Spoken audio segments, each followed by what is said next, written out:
Dan hari ini kita akan mulai pembahasan pilih talent untuk masing-masing emblem. Karena untuk pemilihan emblem dasarnya kemarin udah gue bahas di video yang ini. So, buat yang belum nonton video sebelumnya bisa nonton dulu. Karena video sebelumnya ini adalah step awal yang penting banget sebelum sampai ke pembahasan hari ini. Dan buat yang udah nonton, kita bisa lanjut. Dan langsung aja kita mulai. Let's go!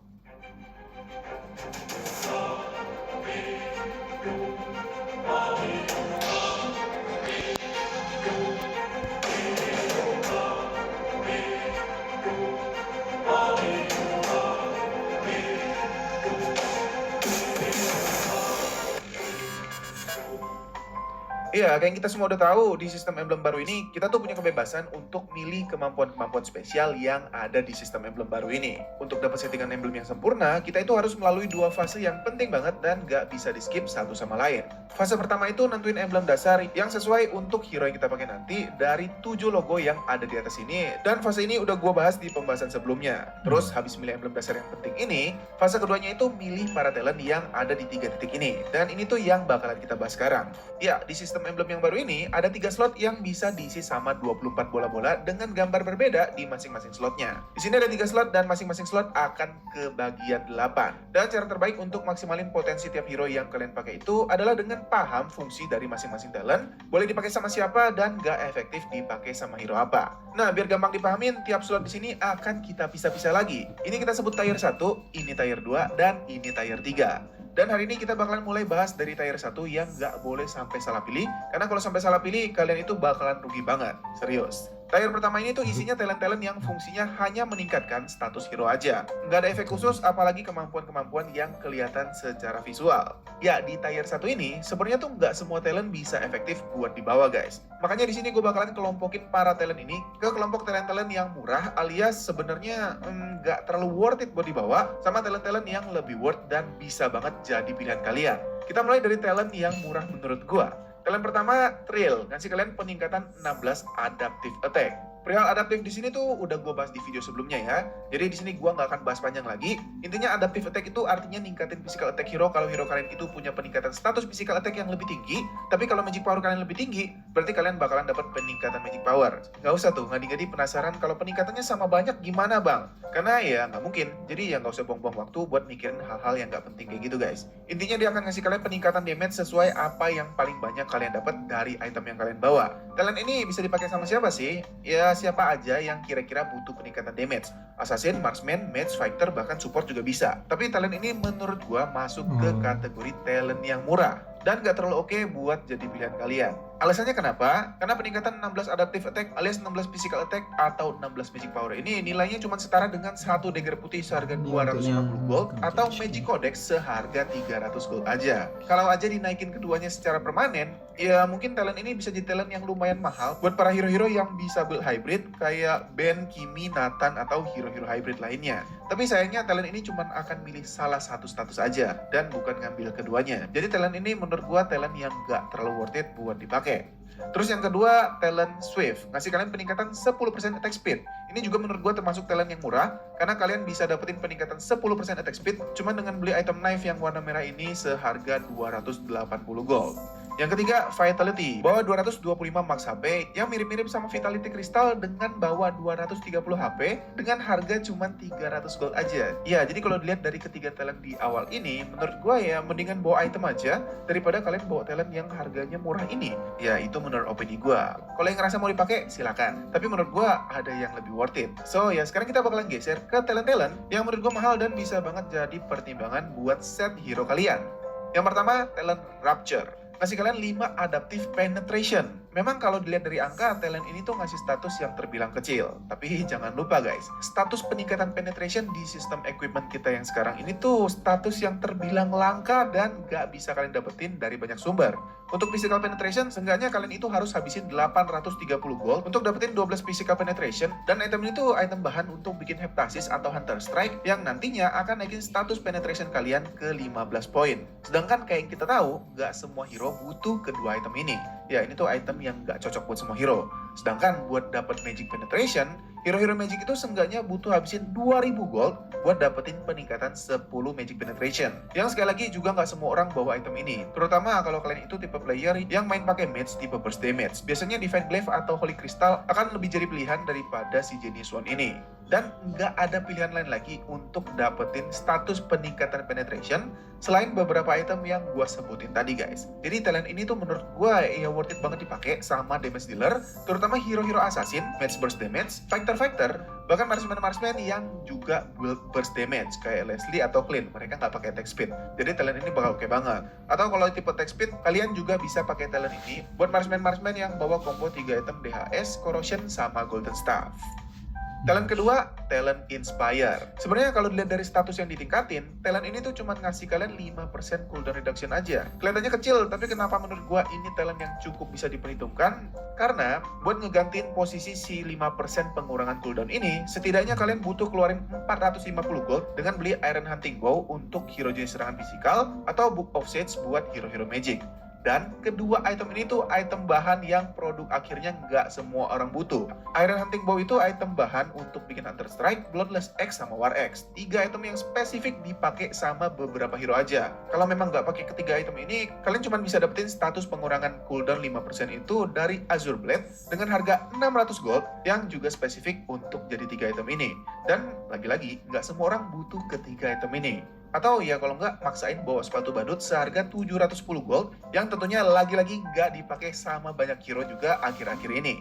Rata-rata di patch sekarang sih pada pakai sepatu defense ya. Sedangkan buat Book of Sage, item ini tuh bahan untuk bikin item buku ini, bulu, Fleeting Time, NOD, atau Lightning Truncheon. Hero-hero burst yang bawa Lightning Truncheon, item pertamanya pasti Cloak of Destiny. Ya, si item COD ini tuh harus dibeli awal-awal supaya stacknya itu cepat penuh. Dan item ini nggak ada pengurangan cooldownnya sama sekali. Jadi kalian baru bakal ngerasain pengurangan cooldown waktu kalian udah masuk hampir ke mid game.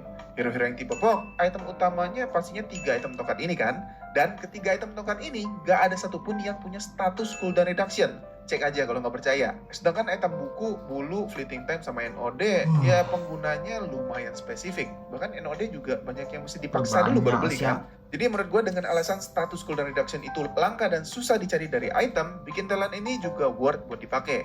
Terutama kalau kalian itu hero-hero yang banyak manfaatin skill kayak hero-hero mage atau hero-hero fighter tipe skill. Nah, ngomong-ngomong soal worth it, jangan lupa buat top up diamond kalian di Chess Demon Store yang tentunya nggak kalah worth it. Karena di Chess Demon Store itu pastinya murah, tapi nggak asal murahan. Karena di Chess Demon Store tentunya cepat, terpercaya, plus karena admin yang layanin dan transaksi yang terjadi di Chess Demon Store selalu gue perhatiin supaya semuanya tetap aman. Jadi Chess Demon Store pasti aman guys. Lanjut, talent yang menurut gue mahal yang ketiga. Talent Firmness, ngasih kalian peningkatan 6 physical dan magic defense. Ya, untuk hitungan defense sebenarnya emang nggak gede-gede banget. Tapi ya dari tadi dari sistem talent semua memang nggak gede kan. Cuman ya status peningkatan di sini tuh komplit banget guys. Physical defense-nya ada, magic defense-nya juga ada. Dan buat dapetin 2 status peningkatan defense kayak begini, seenggaknya kalau kalian ngandelin item, kalian itu minimal harus beli Leader Jerkin sama Magic Resist Scope yang masing-masing ngasih 18 physical defense sama 18 magic defense. Ya harganya memang nggak seberapa. Ya kayak harga item-item yang gue compare sama talent nggak worth it tadi sebelumnya. Bahkan dari item di sini juga ngasih defense yang lebih tinggi. Tapi jangan lupa, buat dapetin 2 status defense ini dengan item, kalian itu bakalan korbanin 2 slot item. Buat tanker atau fighter yang bawa item-item defense di set itemnya sih emang nggak terlalu berasa ya. Tapi buat para damage dealer yang emang aslinya dikasih susunan item full damage, sedikit peningkatan defense ini tuh seenggaknya akan ngasih kalian tambahan pertahanan, terutama untuk early game kalian. So, talent ini sebenarnya bisa dipakai buat para hero-hero yang emang based on damage, tapi ada di kondisi nggak terlalu ke cover sama roamer kalian.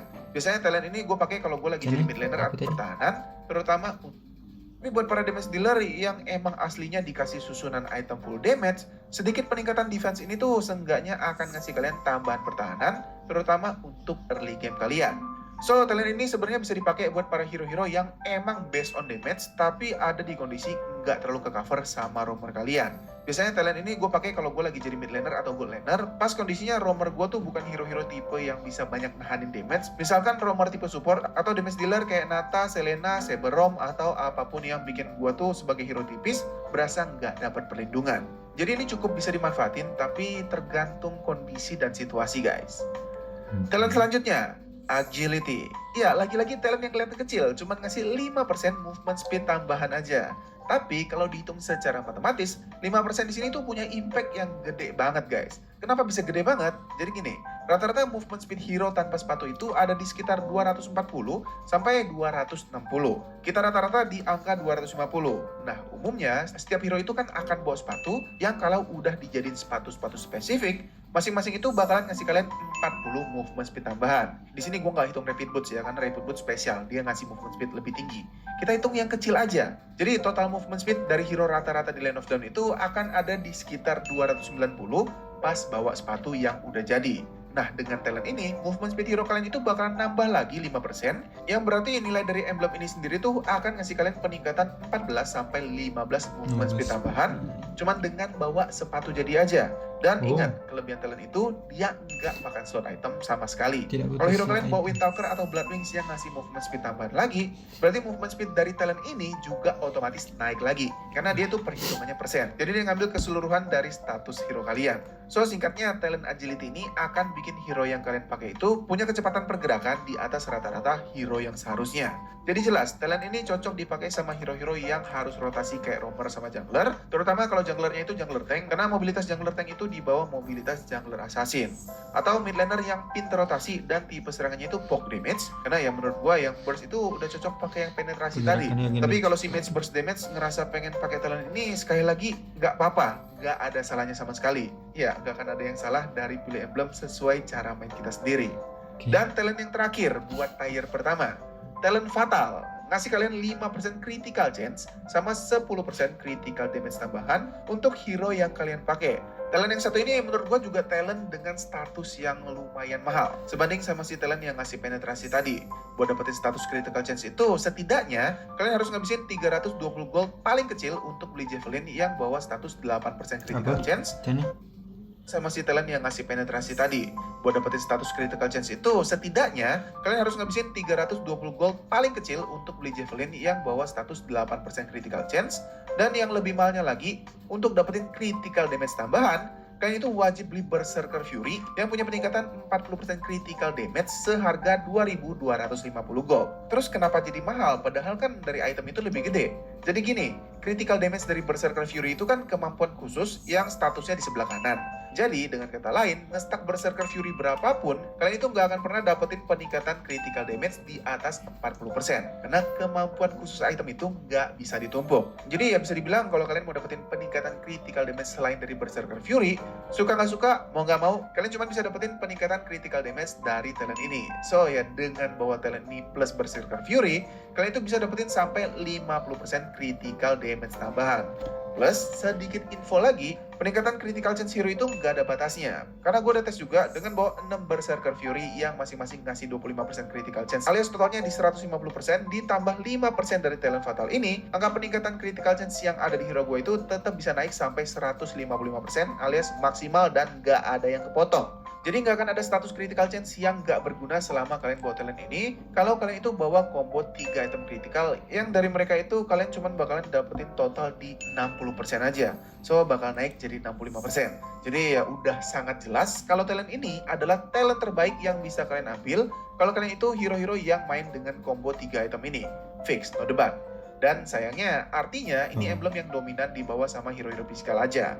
Hero magic bisa pakai nggak bang? Berdasarkan percobaan gue, peningkatan kritikal itu cuma bekerja buat hero-hero yang dasar serangannya itu pakai basic attack. Hero-hero yang nyerang pakai skill tapi terhitung basic attack, kayak misalkan Sylvana atau Helcurt, gue udah tes bawa 6 Berserker Fury biar critical chance-nya ada di atas 100% pun, damage dari skill ngebornya Sylvana atau skill 2-nya Helcurt yang dihitung basic attack tadi, sama sekali nggak hasilin damage kritikal. Padahal pas gue nyerang pakai basic attack, kedua hero ini udah ngasih damage kritikal terus karena di atas 100%. Jadi di sini gue bisa simpulin kalau talent ini benar-benar fix untuk hero-hero tipe basic attack aja dan punya combo item tanpa bawa golden staff. Karena kalau kalian bawa golden staff, ya critical chance-nya bakalan dirubah jadi attack speed. So kalaupun kalian mau pakai talent ini untuk hero-hero magic, pastiin hero-hero kalian itu punya tipe serangan pakai basic attack, kayak misalkan Kimi atau Nathan. Tapi Nathannya ya jangan bawa golden staff. Ini tuh bakalan bekerja.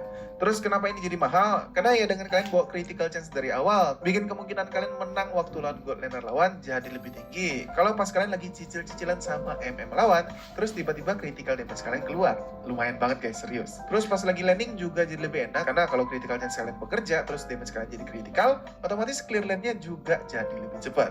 Soal itu dia, talent-talent di tier pertama. Jelas dong sekarang, kebayang dong mana talent yang oke buat hero kalian dan nggak oke buat hero kalian. Jadi ya itu, pembahasan emblem dasar di tier satunya udah beres. Next, kita bakalan bahas tier 2 sama tier 3-nya. Jadi jangan lupa subscribe biar nggak ketinggalan sama pembahasan gue selanjutnya. Dan karena pembahasan gue kali ini udah selesai, berarti sekarang waktunya gue harus pamit. Thanks for watching, salam solo public, and see you again in my next videos. Bye-bye. Yang kedua. Oke, hari ini kita bakalan lanjutin pembahasan kita cara buat setting emblem baru.